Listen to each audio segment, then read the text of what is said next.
मी नाना अण्णा पळसकर, राहणार पळशी. मी सावंगी 48 जिल्हा परिषद गटामधून उमेदवारी भरलेली आहे. मी उद्धव बाळासाहेब ठाकरेच्या गटाकडून उमेदवारी भरलेली आहे आणि आज अर्ज दाखल केलेला आहे. तुमच्या ग्रामीण भागामध्ये खूप सारे प्रश्न आहेत, रस्त्याचे, पाण्याचे, कसे सोडवणार? मी निवडून आल्यानंतर मला ग्रामीण भागाच्या प्रश्नाची 40 वर्षाची जाण आहे. मी आमच्या पळशी गावामध्ये 20 वर्ष सरपंच राहिलेलो आहे आणि शिवसेनेमध्ये शाखा प्रमुख पासून तर आता किसान सेनेचा जिल्हा प्रमुख आहे. मी विभाग प्रमुख राहिलो, उपतालुका प्रमुख राहिलो, तालुका प्रमुख राहिलो, उपजिल्हा प्रमुख राहिलो, आता किसान सेना जिल्हा प्रमुख आहे. त्यामुळं ग्रामीण भागाच्या प्रश्नाची मला पूर्ण जाण आहे आणि मी काही दिवस जिल्हा विकास नियोजन मंडळात सदस्य होतो. त्यामुळं प्रत्येक प्रश्न कसं सोडवायचा, कोणाकडून सोडायचं याची मला पूर्ण जाणीव आहे.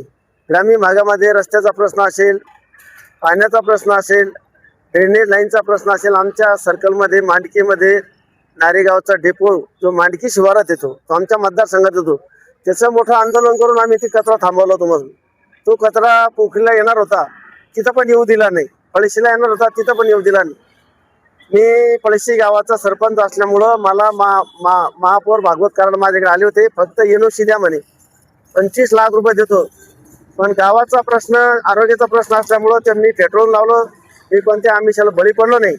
आणि आता मला आतापर्यंत भरपूर पक्षाकडून मागणी आली, पंजाबकडून मागणी आली, तुम्ही तिकीट घ्या, कमळाकडून आली, धनुष्यबाणकडून आली. पण मी बाळासाहेब ठाकरेचा निष्ठावान शिवसैनिक आहे. अनेक दिवसापासून मागणी येते, पण मी शिवसेना सोडली नाही. आणि आल्यानंतर या जिल्ह्यामध्ये सगळ्यात जास्त काम सावंगी सर्कलमध्ये होईल. आणि योगायोगानं ओपनचं जिल्हा अध्यक्ष जर सत्ता जर आली, अध्यक्ष झालो तर या जिल्ह्याचा चेहरा मोहरा बदलून टाकेल. नाना अण्णा पळसकर, राहणार पळशी, तालुका जिल्हा छत्रपती संभाजी. सरपंच राहिलेला असतात, तुमच्या 10 वर्षाच्या कार्यकाळामध्ये तुम्ही कोणते असे खास काम तुमचे? माझ्या सरपंचाच्या कार्यकाळामध्ये आमचं गाव एकदम अस्ताव्यस्त गाव होतं.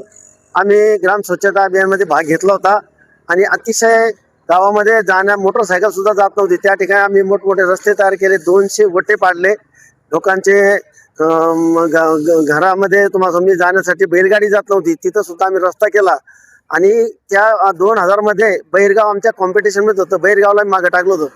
आम्हाला जिल्ह्याचं नंबर 2चं बक्षीस मिळालं होतं. मी तंटामुक्तीचा अध्यक्ष होतो. आम्हाला त्या कार्यकाळामध्ये 3 लाख रुपयाचं बक्षीस मिळालं होतं. त्यानंतर आम्ही ग्राम स्वच्छता निर्मल गाव त्यामध्ये सुद्धा भाग घेतला, ते सुद्धा बक्षीस मिळवलं, त्याचा बी मी अध्यक्ष होतो. त्याच्यानंतर तंटामुक्ती गाव, त्या तंटामुक्तीचा पण अध्यक्ष होतो. गावातील त्या कार्यकाळामध्ये 200 तंटे हातावर मिटवले आणि 200 तंटे कोर्टामध्ये पेंटिंग होते. आम्ही ग्रामपंचायतच्या मार्फत कोर्टाला पत्र दिलं आणि कोर्टाला रिक्वेस्ट केली, तुमच्याकडे जे पेंटिंग पडलेले तंटे ते आमच्याकडे पाठवा. आम्ही ते तंटे गावामध्ये ग्रामपंचायतीमध्ये बोलून लोकांना बोलून तंटे मिटवले आणि असे हातावरले 200 तंटे चालू असलेले आणि पेंटिंग पडलेले 200 तंटे मिटवले आणि ते सुद्धा 5 लाख रुपयाचं बक्षीस आम्ही गावाला मिळवलं. गाव तंटामुक्त केलं. गावामध्ये पळशी गावामध्ये 18 पगड जातीचे लोक राहतात आणि त्या 18 पगड जातीमध्ये शिवसेनेच्या ताब्यामध्ये 20 वर्ष ग्रामपंचायत लोकांनी दिली. त्याचं कारण असं की आम्ही सतत लोकांचे समाज उपयोगी कामे केले. त्यामध्ये आम्ही पक्षभेद केला नाही, जातीभेद केला नाही. जो येणारा माणूस समोर त्याचं काम केलं आणि प्रत्येक समाजाला न्याय देण्याचा प्रयत्न दिला तो आम्ही. आमच्या गावामध्ये बौद्ध समाजाचे लोक राहतात. मी सरपंच असताना मोठा आंबेडकरचा पुतळा बांधला, गौतम बुद्धाचा पुतळाचं एक मोठं मंदिर बांधून दिलं आणि त्यांना लागणारे ते जे काही स्वयंपाकाला भांडे लागतात ते भांडे आम्ही ग्रामपंचायतीच्या मार्फत त्यांना मिळवून दिले, माईक मिळवून दिला. त्यामुळं सर्व समाज आजही खुश आहे. आणि आता मी किसान सेनेचा जिल्हाध्यक्ष असल्यामुळं शेतकऱ्यावर होणारा वेळोवेळी अन्याय मोठमोठे मोर्चे काढून शेतकऱ्याला न्याय मिळवून दिला. गेल्या वर्षी 95 कोटी रुपये कापसाचा विमा मिळवून दिला.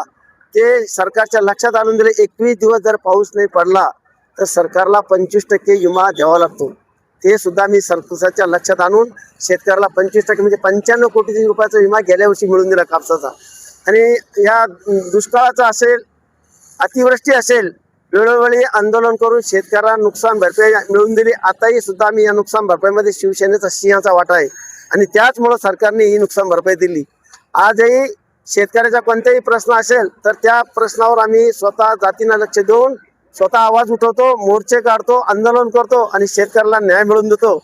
उद्याही निवडून आल्यानंतर माझा जास्त शेतकऱ्यासाठीच राहील. कृषी खातं जिल्हा परिषद मध्ये येतं. शेतकऱ्याला जे काही लागणारे वस्तू असतील ते पूर्ण शेतकऱ्यापर्यंत मिळून देऊ. गोरगरिबांना घर बांधण्याचा प्रयत्न करू. गोरगरिबांना पत्रे शेड ते पण मिळून देऊ. असे जे काही स्कीम असतील जिल्हा परिषद मध्ये सगळं मिळून देऊ आणि लोकांचं हे करू. मी गेल्या 40 वर्षात माझ्या पत्राचं घर होतं. सरपंच पण राहिलो. आजही पत्राचं घर आहे.